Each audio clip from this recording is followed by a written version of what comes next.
બની હશે, માં બની હશે, મમ્મી બની હશે તો નથી કહેતી. એ લોકોને રોમાંચ થયો હશે.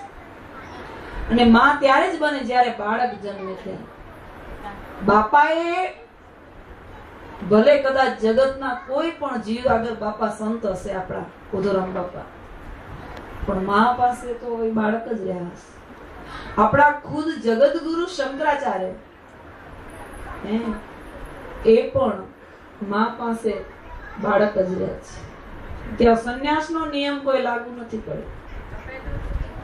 એટલે મને એટલું ગૌરવ થાય છે કે જો માં બનશે ને તો ભગવાન હશે કે આપણો ઉધોરામ બાપા હશે. માનો દરજ્જાથી કોઈ દરજ્જો ઊંચો નથી.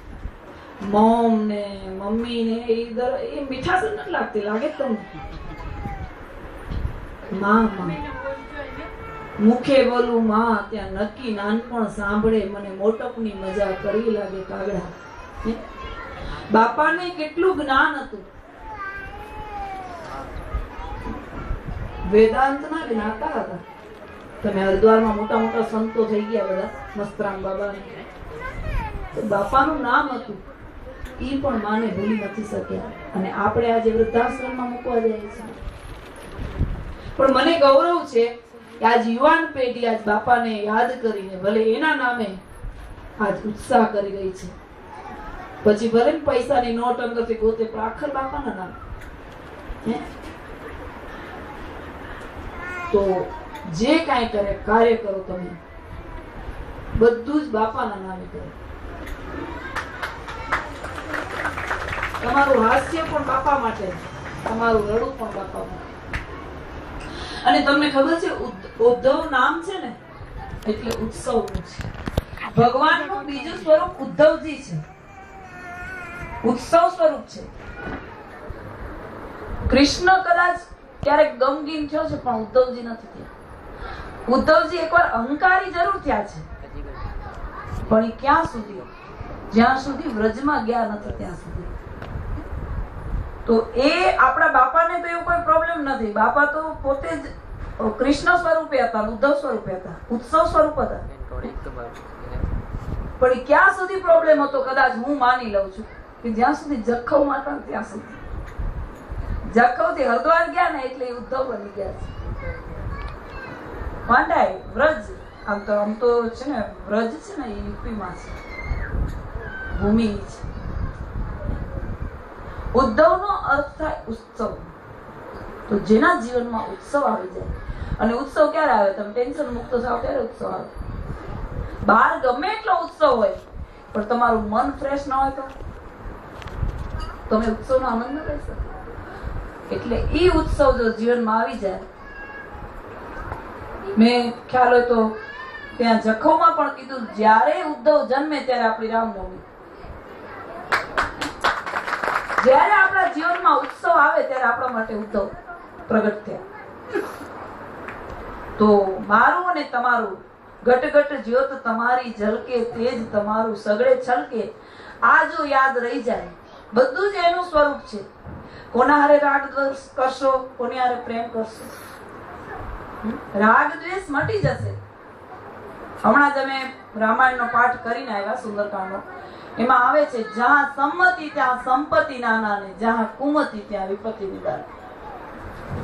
સંમતિ ક્યારે આવે? સંતન કે સંગ લાગ તેરી અચ્છી બની. બહુ સરસ વસંતભાઈ, તમે તો એટલું ગવડાવ્યું છે. એક ગઈ રાતનો ઉજાગરો છે, પણ મને એમ છે આજે તમારો આજ એટલો ગુણ છે કે મને નીંદર નથી આવતી. ખરેખર એટલું આર્તનાદથી ગાયું છે. ઘણા સંતોએ એવું લખ્યું છે, મિલે કોઈ એસા સંત ફકીર પહોંચા દે ભવ દરિયા કેતી ને. આપણે કેવા નસીબ વાળા છીએ, આપણે જન્મ્યા એના પહેલા સંત આપણને મળી ગયા છે.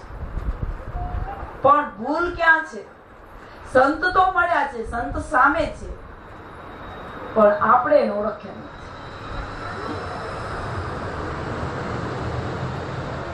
ઘૂંઘટ કે પટ ખોલ તો હે પિયા મિલેંગે. બસ હું ને તમે એટલો અહંકાર છોડી દઈએ તો પરમાત્મા ભગવાન ઉદ્ધવ આપણી સામે જ છે, આપણી પર કૃપા કરવા તો આવ્યા છે.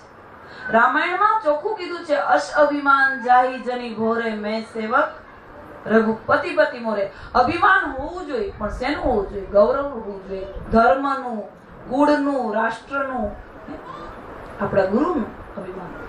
હું ઓધોરામના વંશનો છું, મારાથી જેવું તેવું ખવાય પીવાય નહીં, જ્યાં ત્યાં મારાથી જવાય નહીં, બેન દીકરી હારે મારાથી મસ્તી કરાય નહીં. આપ મર્યાદા આવી જાય ને. હું ઓધવના કુળનો છું, ઓધવનો વંશ જ છું. શોભે? અત્યારે હું જ ક્યાંક થિયેટરમાં ઊભી હોઉં તો સારી લાગુ? મને તો બધા શું કામ ઓળખે કે હા મારે લીધો હાથ તો થિયેટરમાં ઊભી. ઈ એક મારો મર્યાદા છે, મારો યુનિફોર્મ છે. ને એના નામ આજ કોઈ પણ મામૂલી સ્ત્રી જો પરણે છે ને, પછી એના સાસરા પક્ષના કોક મળે ને તો એને બીજે કદાચ ન રાખતી, પણ ત્યાં તો એ રાખશે. પોતાના સમાજનું ગૌરવ છે, ઘરનું એને ગૌરવ છે, એટલું રાખે છે. તો આપણે તો બાપાના વંશ જ છીએ. આ તમે જે કઈ આજ ઉત્સવ કરી રહ્યા છો, દિવાળી નિમિત્તે કરતા છો, રોજ મને બહુ કઈ ખ્યાલ જ નથી, હું આવી છું ઓચિંતાને મને આ લોકો લઈ આવ્યા છે, પણ આ ઉત્સવ તમે હંમેશા રાખજો. ભગવાન કૃષ્ણ કે ભગવાન ઉદ્ધવ ઉત્સવનું સ્વરૂપ છે. ઈ બગાસું ખાય ને તોય ઉત્સવ થાય, ઈ પાસું ફેરવે તોય ઉત્સવ થાય. ભાગવત તમે વાંચો, અને જો જીવનમાં ઉત્સવ આવી જશે ને તો ગમગીનતા આપોઆપ દૂર થઈ જશે. 50 વર્ષના અંધકારને દૂર કરવા માટે 50 વર્ષ નથી જોતા. એક જ સ્વિચ અથવા એક જ દીપ પ્રગટાવી દો તો 5 સેકન્ડ પણ નહીં લાગે. 5 સેકન્ડમાં તમારું અંજવાળું થઈ જશે. એટલે એવું ઉત્સવ સ્વરૂપ બાપા ઉધોરામનું. હમણાં મને આ ભાઈ હમણાં શું આપણે રમતા હતા, એમાં કીધું કે ફોટા મોબાઈલમાં ન ચાલે. મોબાઈલમાં તો છે, પણ મોબાઈલ અત્યારે ખબર છે તમને, પત્ની પુત્ર પરિવારથી જાજો મોબાઈલ ભેગો રહેશે, એટલે ઈ તો ખાસ ચાલે. મને એવું લાગે છે કે મોબાઈલ કોઈ જગ્યાએ ભેગો નહીં હોય એવું ન બને.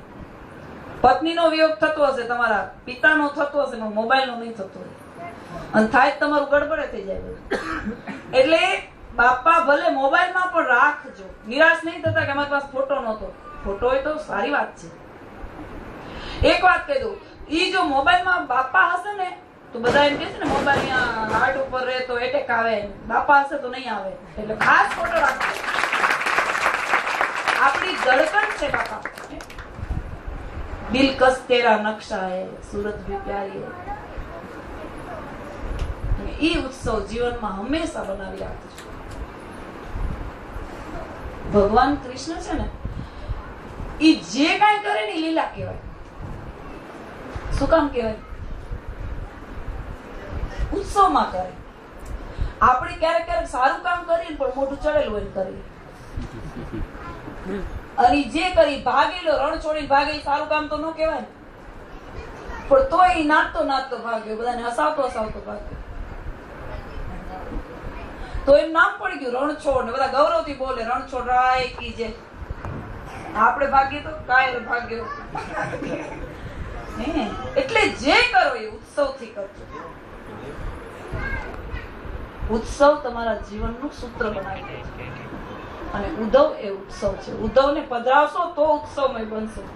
તમને નથી લાગતું હું ને તમે બધા, આપણે બધા તો ઠીક છે, ડોસાઓને પૂછો, એ લોકોએ કાંઈ ઉત્સવ નથી કર્યા. આ બધા આપણા કરશન બાપાની તો અત્યારે સારું છે, આવી ગયા છે, પણ તમે જાઓ ગામમાં, આપણા કોઈ પણ કચ્છના કોઈ પણ ગામમાં જાઓ, બાપાઓ મંદિરમાં નથી પહોંચતા. લ્યો, અને ન પહોંચે તો આપણને જરૂર પણ નથી. પાકા ગળે કાંઠા ચડે નહીં. મારે તમારી યુવાન પેઢીની જરૂર છે, અને બાપા પણ બહુ ખુશ છે. એટલે ઉત્સવમાં રહેજો. ઉત્સવમાં એવા રહેજો કે તમારા દ્વારા આપણે દિવાળીના શું વિચારીએ કે કોઈનું મૂડ ન બગડવું જોઈએ. ક્યારેક ક્યારેક આપણું મૂડ ન હોય, પણ એમ થાય કે 9 વર્ષ છે બિચારાનું બગાડાય નહીં. એટલે દિવાળીનું મહત્વ છે. ઋષિમુનિ હોય એટલે આ બધા ઉત્સવો રાખ્યા છે. એ નિમિત્તે પણ જીવ એના ટેન્શનો ભૂલે, એની જે ઝઘડાની એક મન બધાના ખટા થઈ ગયા હોય ભેગા થાય, મીઠા થાય સંબંધો. એટલે એટલા માટે ઉત્સવ છે. તો તમે રોજ ઉત્સવ બનાવો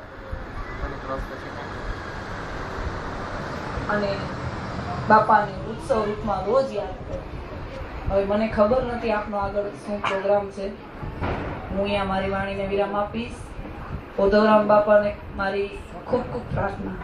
એક દીકરી તરીકે એમની હું પોતરી થાઉં છું, એટલે તમારા બધાની પણ હું સાધુ તરીકે ફૈબા પણ થાઉં, ગુરુ પણ થાઉં. તો હું પણ તમને પ્રાર્થના કરું છું કે આજ પછી જીવનમાં કોઈ એવું કાર્ય ન હોય જે આપણા ધર્મને, આપણા સદગુરુને શરમાવે, નમાવે. તમે તો કરતા જ નથી, કદાચ કરતા હો તો આ દિવાળી નિમિત્તે સુખડી માંગુ છું તમારી પાસે. મને આપી દેશો તો હું મારો એ ફેરો એકદમ સફળ માનીશ અને મારા જીવનને પણ આનંદમાં લઈશ કે મારો પરિવાર આવો છે, ગૌરવ લઈશ. સદગુરુ ભગવાન કી જય.